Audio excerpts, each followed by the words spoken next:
Ako si Natalia. Nika Morales, 22 taong gulang, at ang kauna-unahang miyembro ng aming angkan na nakapagtapos ng kolehiyo.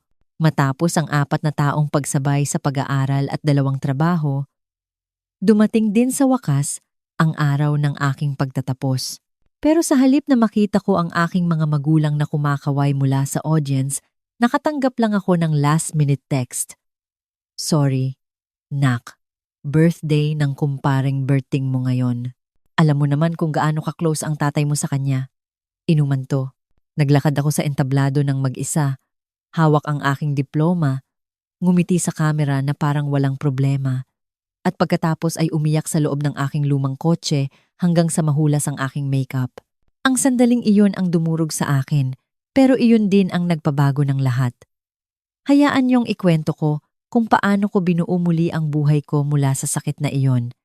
Mag-comment kayo kung saan kayo nanonood ngayon at kung naranasan niyo na ring pabayaan ang sarili niyong pamilya sa panahong kailangan niyo sila.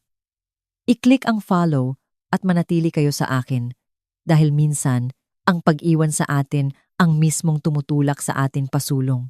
Isinilang at lumaki ako sa isang lugar kung saan ang mga pangarap ay hanggang sa pintuan lang ng kusina. Sa isang bayan sa Cavite, sapat ang laki para malaman ng lahat kung sino ang may bagong motor. Pero masyadong maliit para sa tulad ko na magtago ng sekreto. Ang bahay na tinitirhan namin ay itinayo pa noong panahon ng lolo't lola ko. Isang bungalow na ang mga pader ay naninilaw na sa usok ng kusina at alikabok ng panahon. Ang aming bakuran ay puro lupa at walang damo. Ang bakal na gate ay kinakalawang na at laging nag-iingay tuwing tumatakas ako papuntang library. Hindi naman kami sobrang hirap na tipong nagugutom. Pero hindi rin namin naranasan ang maging komportable. Ang tatay ko, si Tatay Dario, ay dating trabahador sa pabrika sa EBSA sa loob ng 15 taon bago ito magsara. Simula noon, kung kani-kaninong talyer na siya namamasukan, tumatanggap ng kahit anong racket at walang pakialam sa insurance o kinabukasan. Ang motto niya, itawid lang ang araw na to, bahala na ang bukas. Ang nanay ko naman, si Nanay Cherry, ay part-time na manikurista. Ang natitirang oras niya ay nauubos sa pagtutok sa cellphone, nagla-live selling sa Facebook o nakikipagtsismisan sa group chat ng mga kumare niya. Sa bahay namin, 3 bagay ang sinasamba. Malamig na beer, basketball, at utang na loob. Hindi sila nagbabasa ng libro, hindi nanonood ng balita maliban na lang kung PBA ang palabas, at hindi uma-attend ng parent-teacher conference maliban na lang kung ipapatawag na sila ng principal. Kapag umuuwi ako na may dalang certificate honor roll, panalo sa essay writing, perfect score sa math titingnan lang ito ni nanay, tatango, at ililipat na ang channel ng TV. Si tatay naman, ibubulong lang. Magaling. Pero, naglinis ka na ba ng bahay? Maaga kong natutunan na hindi ako kabilang sa kanila. Hindi ako mahilig sa sports. Hindi ako magaling sa small talk at wala akong gana sa mga inuman. Tuwing Sabado na ang laging pinag-uusapan ay kung sino ang may bagong bubong o sino ang baon sa utang dahil sa bagong sasakyan. Sa halip, minahal ko ang mga libro. Nilamon ko ang mga libro tungkol sa ekonomiya. Nagbabasa ako sa banyo para hindi tuksuhin. Inaral ko ang 2008 financial crisis noong 13 anyos pa lang ako. Naging pamilyar ako sa mga salitang risk analysis at behavioral finance, mga bagay na hindi pa naririnig ng mga tao sa paligid ko. Tinawag nila akong weirdo o maarte. Minsan, sinabi pa ni tatay sa mga kumpare niya habang nandoon ako, parang pinanganak sa maling bahay, tong batang to. Nagtawanan sila. Tumawa rin ako, pero sa loob-loob ko, parang sinaksak ang tiyan ko. Hindi ko na maalala kung kailan huling nagtanong ang mga magulang ko ng, okay ka lang ba? O kahit simpleng, kumusta ang araw mo? Ang mga hapunan namin ay laging nilulunod ng ingay ng TV. Tuwing susubukan kong magkwento tungkol sa school, puputulin ako ni nanay ng, mamaya na, maganda yung palabas. At ang mamaya ay hindi na dumating. Natutunan kong manahimik.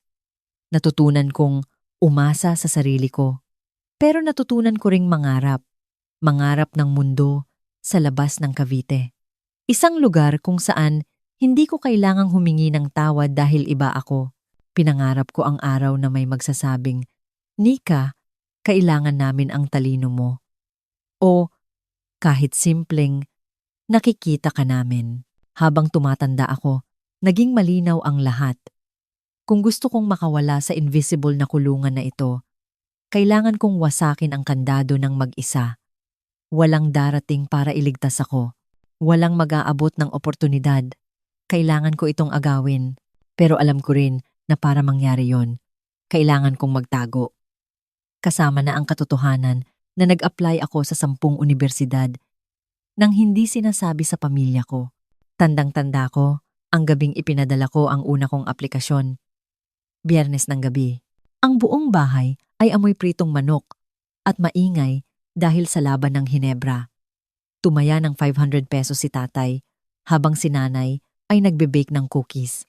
Nasa kwarto ako. Nakalak ang pinto gamit ang lumang laptop na pinagtrabahuhan ko buong summer para matubos sa sanglaan. Nanginginig ang kamay ko habang pinipindot ang submit ang una kong aplikasyon sa University of the Philippines. Ang paaralang ni sa panaginip ay hindi ko akalaing mararating ko. Ginamit ko ang fee waiver codes mula sa guidance counselor. Hinalughog ko ang bawat scholarship na pwedeng applyan.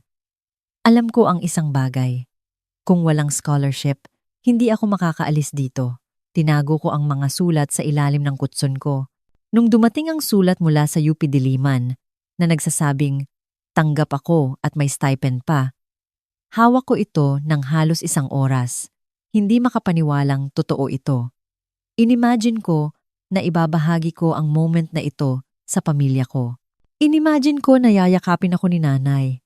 Nasasabihin ni tatay, yan ang matalino kong anak. Pero sa kaibuturan ng puso ko, alam kong ang realidad ay malayo sa pangarap at tama ako.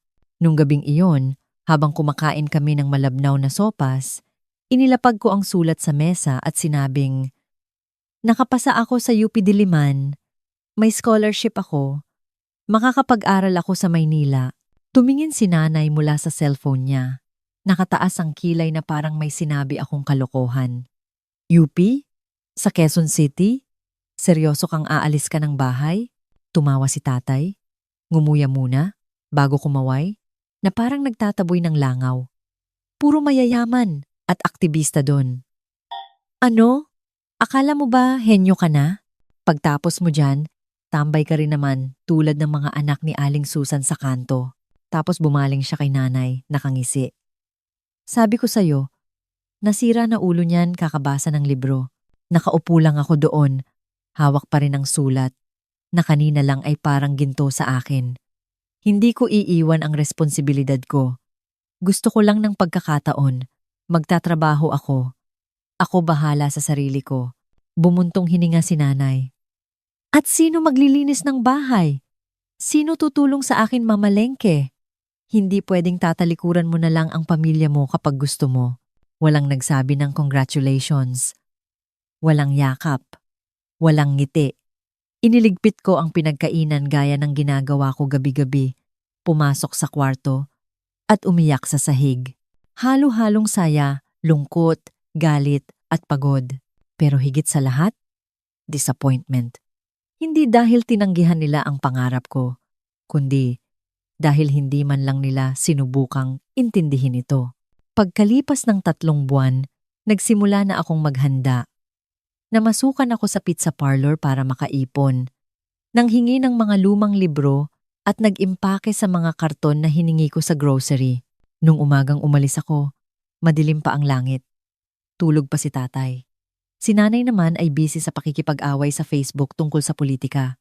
Sinabi ko, aalis na po ako. Walang tumingin. Isang boses lang ang narinig ko. Huwag kang magsayang ng pera sa kalokohan. Isinara ko ang pinto. Hila-hila ang maleta ko sa baku-bakong kalsada. Walang naghatid. Walang yumakap. Pero patuloy akong naglakad. Hindi ko alam kung anong naghihintay sa akin sa Maynila. Pero alam ko ang isang bagay. Hindi na ako pwedeng bumalik. Dumating ako sa UP Diliman. Nabitbit hindi lang ang mga gamit ko, kundi pati ang lungkot na sumisiksik sa mga buto ko. Ang dorm na tinuluyan ko ay maliit. Siksikan, ka-roommate ko si Pia. Isang taga Baguio na nag-aaral ng law, matalino at organisado. Siya ang unang nagtanong sa akin, "Hinatid ka ba ng parents mo?" Wala akong masabi. Kaya ngumiti na lang ako at tumango. Hindi pa ako handang sabihin ang totoo. Sa unang linggo ko, nakahanap ako ng trabaho sa isang fast food chain malapit sa campus. Klase sa umaga, trabaho mula 2 hanggang 10 ng gabi. Tapos aral hanggang madaling araw. Naging siklo ito. Klase, trabaho, aral. Ang pagkain ko ay madalas siopaw o kaya instant noodles. Dahil sa pagod, nakatulog ako minsan sa klase sa macroeconomics. Napansin ako ni Professor Cortez. Akala ko, papagalitan ako. Pero inalok niya ako ng trabaho bilang research assistant. Data entry lang, hindi malaki ang bayad pero flexible ang oras, sabi niya. Pumayag ako agad. Sa klase ring iyon nakilala ko si Jericho, isang pre-med student. At si Mel, isang engineering major. Kaming tatlo ang laging magkakasama sa library. Sila ang naging survival trio. Naintindihan nila ang hirap ng pagtitipid sa kuryente, ang paglaktaw sa mga party, hindi dahil ayaw namin, kundi dahil wala kaming pambayad sa ambagan. Ang pamilya ko! Hindi sila tumatawag para kumustahin ako. Tuwing magriring ang phone ko, alam kong isa lang ang dahilan. Pera. Pakitingnan nga kung magkano magpaayos ng water heater. O kaya, may sobra ka bang pera? Kailangan ng tatay mo pambili ng pyesa. Lumipas ang 4 na taon. Napanatili ko ang mataas na grado at dumating ang graduation. Nominated ako para sa isang internship sa isang malaking investment firm sa Cebu. Ang mga kaibigan ko, paakyat na rin sa tagumpay. Naniwala ako ng buong puso na sa pagkakataong ito, pupunta ang mga magulang ko. Paano nila papalampasin ang araw na magiging kauna-unahang college graduate ang anak nila? 3 buwan bago ang graduation, nagpadala ako ng imbitasyon, mapa at instructions. Nag-book ako ng hotel, halos 15,000 pesos para sa 2 gabi katas ng ilang buwang pagtatrabaho. Tumawag ako kay nanay. Oo, nakuha namin. Siyempre pupunta kami. Nak. Sabi niya na parang excited, pero gaya ng dati, unti-unting naputol ang pisi ng pag-asa. 1 linggo bago ang graduation, nag-text ako kay nanay ng picture ng toga ko. Ang reply niya, ayos. Tapos, nakita ko ang post ng kapitbahay namin. May grand reunion at inuman sa bahay ng kumpare ni tatay sa parehong weekend ng graduation ko. Kinabahan ako. Nag-text ako. Ma, tuloy naman kayo, di ba? Kinabukasan pa siya sumagot. Sumasakit ang rayuman ng tatay mo. Hindi kaya ang biyahe. Tsaka nangako ako kay Kumareng Linda na tutulong ako magluto sa handaan. Nanigas ako. Ang graduation ay linggo. Nang umaga, ang inuman ay Sabado ng gabi. Pwede silang humabol. Ayaw lang nila. Nag-reply ako. Ma, ito yung araw na pinaghirapan ko ng 4 na taon. Minsan lang to. Sumagot siya. Huwag ka ngang madrama. Marami pang okasyon sa mismong araw ng graduation. 6 a.m. pa lang gising na ako. Nag-ayos ako ng tahimik. Punong-puno ang campus. May mga lola na naka-wheelchair. May mga batang may tarpaulin ng mukha ng ate o kuya nila. 9:52 a.m. Umilaw ang screen. Hindi text, kundi Facebook notification. Nag-post si nanay ng 3 litrato. Una, mesa na puno ng pulutan at beer.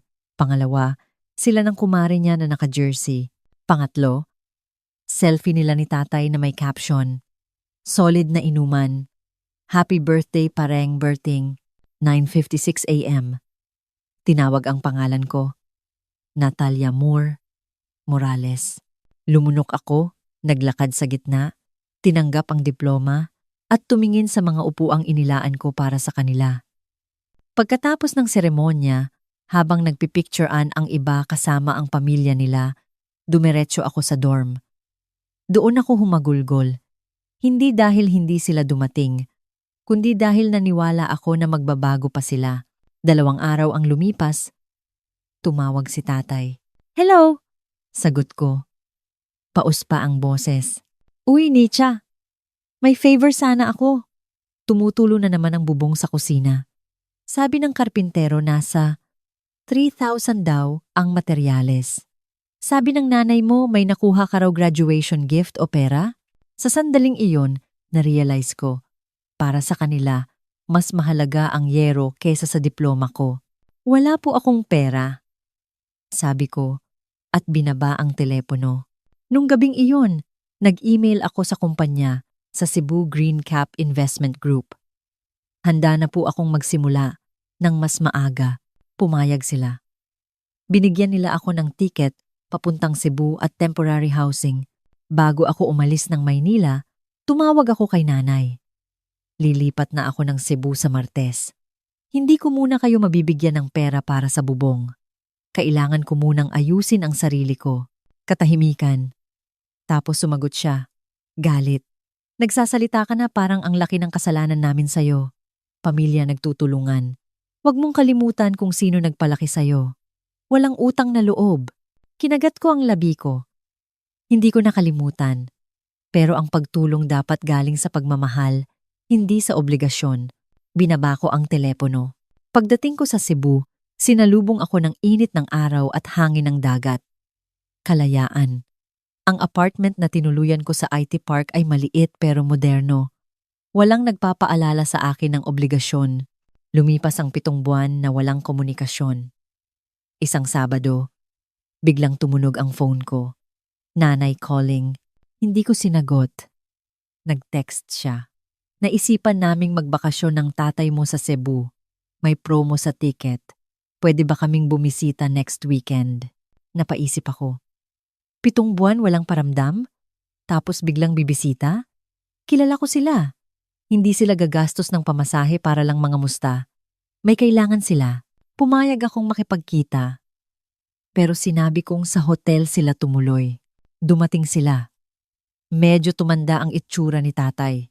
Si nanay, may dalang Tupperware ng cookies at nakangiti pero hindi abot sa mata. Dinala ko sila sa isang seafood restaurant. Tahimik nung una. Tapos, nagsalita si tatay. "Ang totoo niyan, kaya kami nandito." Ayong kumpare ko. Nagtayo ng lending business. Networking. Kailangan ng investors. Kung makakapagbigay ka ng 100,000 pesos, malaki ang balik. Sumingit si nanay. "Hindi ka namin pinipilit, nak. Pero opportunity to para makatulong ka sa pamilya. Sayang naman ang sweldo mo."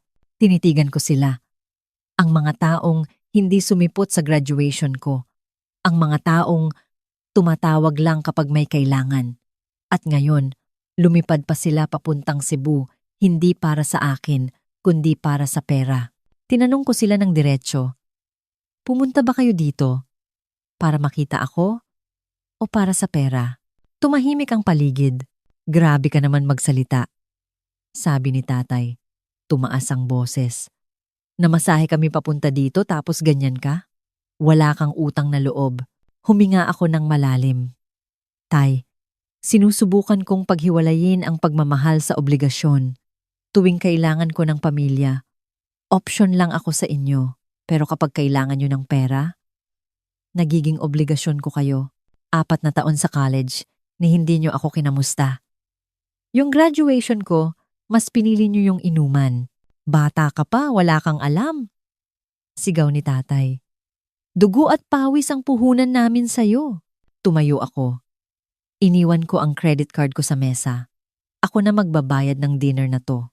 Tulad ng pagbayad ko sa lahat, pati na ang tiwala ko sa inyo. Naglakad ako palabas. Sumigaw si tatay. "Kapag tumalikod ka, huwag ka nang aasa sa amin." Lumingon ako sa huling pagkakataon. Naglakad ako pauwi sa kondo ko. Magaang ang pakiramdam ko. Nung gabing iyon, nag-text sila. "Pahatid naman sa airport bukas. Mahal ang taxi." Nagreply ako. May bus mula sa hotel nyo papuntang Mactan Airport. Ingat. 1 taon na ang nakalipas mula nung araw na iyon. Nandito ako ngayon. Tumatakbo sa tabing dagat. Senior financial analyst na ako. May sariling apartment. May mga bagong kaibigan na itinuturing kong pamilya. Sina Jericho at Mel, sila ang pamilyang pinili ko. Yung pamilyang hindi nanunumbat, hindi nagnenegosyo ng pagmamahal. Nagpost ako ng picture ng graduation ko. Walang drama sa caption. 1 taon na. Naintindihan ko na ngayon. Ang paglalakad ng mag-isa ay hindi kabiguan. Ito ang unang hakbang sa kalayaan. Kung nararamdaman mo na naiipit ka sa pagitan ng inaasahan ng pamilya mo at ng isinisigaw ng puso mo, sana malaman mo to. May karapatan kang pumili. May karapatan kang lumayo kahit mag-isa ka lang. Hindi dahil madamot ka, kundi dahil deserve mo ang buhay na hindi ka pipiliting maging maliit para lang magkasya sa mundo ng iba. Mag-comment kung nakarelate ka sa kwento ko. At kung nasa mahirap na sitwasyon ka ngayon, tandaan mo, hindi ka nag-iisa. Minsan, ang pinakamatapang na magagawa mo ay ang tumalikod at lumayo. Kahit pa ang mga taong tinatalikuran mo ay ang mga taong dapat sana'y unang nagmahal sa'yo.